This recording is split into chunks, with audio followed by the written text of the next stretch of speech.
Well, you were talking before many weeks ago when they were talking about sending prisoners to Guantanamo Bay. And on various shows, you talked about various subjects, so I'll wrap it all up. It seems like they are laying the groundwork. I heard you mention concentration camps in the show's opening today. For there to be facilities where they have incinerators, because they're also laying the groundwork for an epidemic. And I don't mean to be so dark like this, but, you know, to me, you're the voice of reason, and I just wanted to get your thoughts on this because I think that something really sinister could be going on, but I don't want to be, you know, Chicken Little either. Yeah. The percentage of non-white people in the United States got up to, as I recall, around 18 or 19%, maybe 20% in 1924.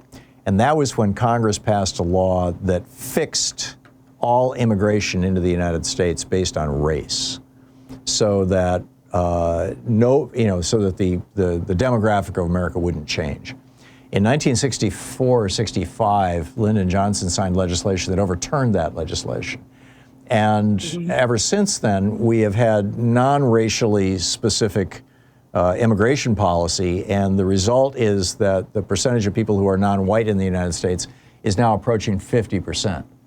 I am convinced that a large part of what Trump and his administration are trying to do right now is drive that number back down again, and so as to expand the proportion of white people in the United States relative to people who are not white.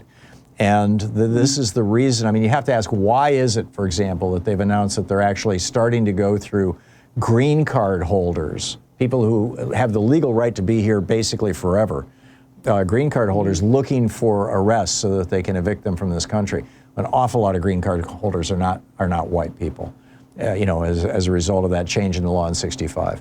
I believe that this is why I don't think that they need to do death camps, Jen, and I don't think that they're going to need to open crematoriums.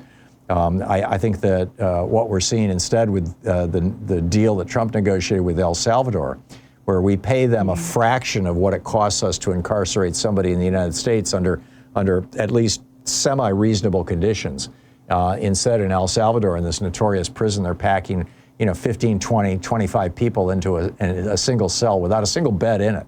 I mean, they sleep sitting up. You would say that's good business.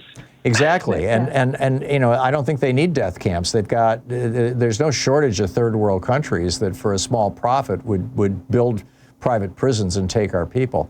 And at the same time, I'm going to talk about this in the next hour. Trump wants to now spend $40 billion on concentration camps in the United States, more than the budget of USAID.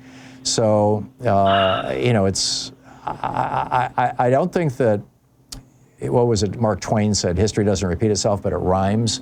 I don't think that we're going to see a repeat of the building of death camps outside the United States, the way Hitler built all of his death camps outside Germany, the majority of them in Poland.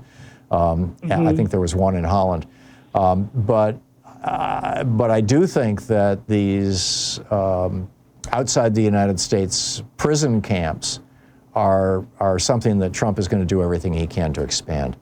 Jen, I got to move along, but thank you for the call. Thank you. I share Thanks your concerns. Yeah.